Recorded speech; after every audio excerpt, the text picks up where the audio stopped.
I never left the world of Dune. Um, in fact, I think Denis thought I was quite mad because I kept writing after we finished the movie. But because I knew the story, I knew the book, I knew what was coming our way.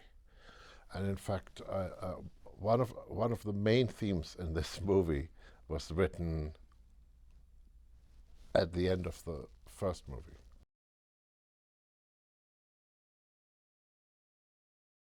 I was standing up at Warner Brothers, and Denis came up to me, and we were just talking, and he very quietly said, "Have you ever read a book called Dune?"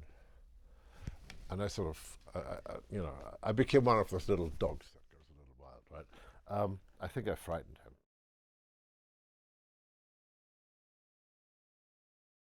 Denis is an extraordinary human being, first and foremost, and secondly, an extraordinary director. And then he managed to do some magic tricks. The internal monologue I was talking about that is so uncinematic. He managed to figure out how to go and give you that side of the story without doing voiceover and stuff like that. He is an amazing filmmaker. He's an amazing. Uh, so he made it into a film as opposed to a talking book.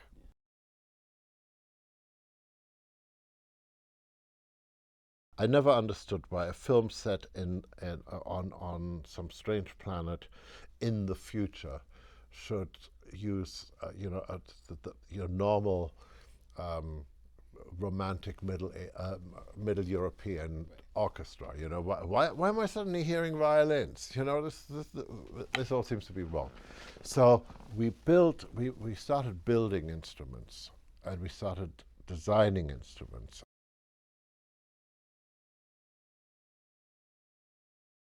People love criticizing this town about its brutality and about its callousness. I don't think I've ever worked with anybody who is quite as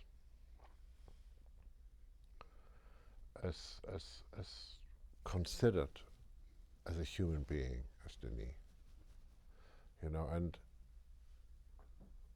I think everybody, when this room is full, when full of musicians and full of sound designers and full of everything we're throwing at it, and Denis in this room, I know that everybody in this room would do anything for him, because in a funny way, I know he would do anything for us, So it's you asked me what was it like to come from the first movie to the second movie. Well, it was coming back to the family.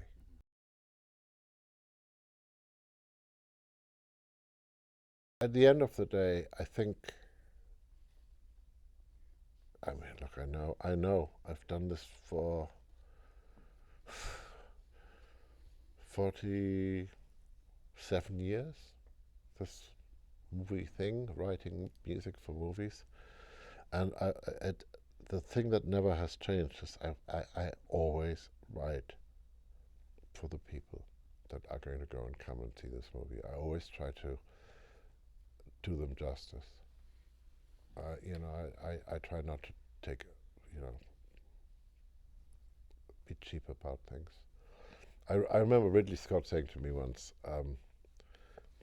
sentimentality is second-hand emotion. I always thought that was really good. So if you write, for instance, an emotional theme, make it an emotional theme. Don't make it a sentimental theme. Give it a bit of class.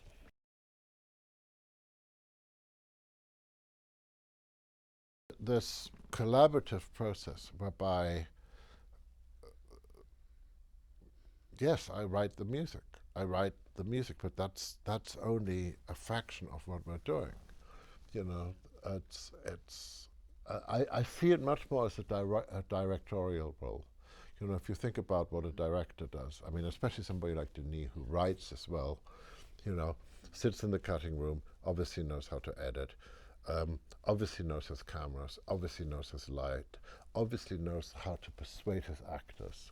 Um, so many things, are going on, and at a certain point when we're all in this room and we're talking about music, you know, my musicians, my technicians become my actors.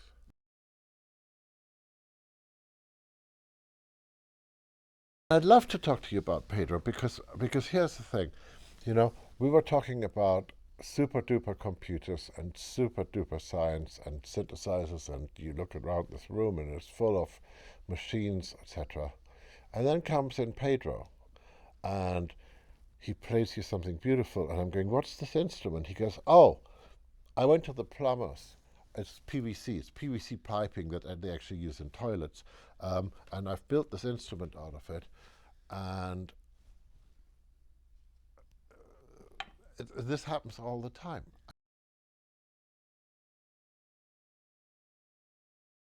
Denis was very nervous showing this film because it was very unfinished. He didn't know me,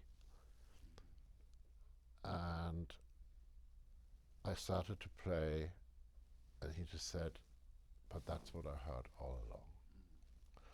And we never needed. We've said a lot of things since then, but in a funny way, that was probably the most important statement we made to each other. I, in the language of music, and he in just going, "Yeah, that's what I imagined."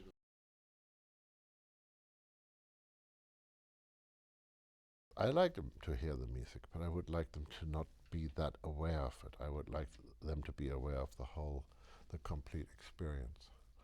Because the first time Denis showed me the film, actually, um, I kept having this experience where something new and original was happening, and I'm going, "Oh, that's pretty great."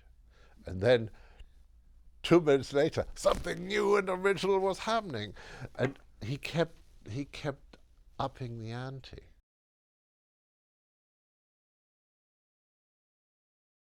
To Denis and me, somehow, this book, and we're not talking about Kafka, Goethe, Shakespeare, Chaucer, James Joyce. We're not talking about, the the canon of great world literature. We're talking about something completely different. We're talking about something that got under our skin when we were teenagers, and and when we were working on it, it took us back to that time, and it took us back to the purity of that time.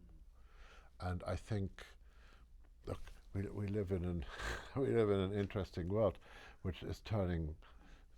You've been outside today? It's turning more and more into the desert planet.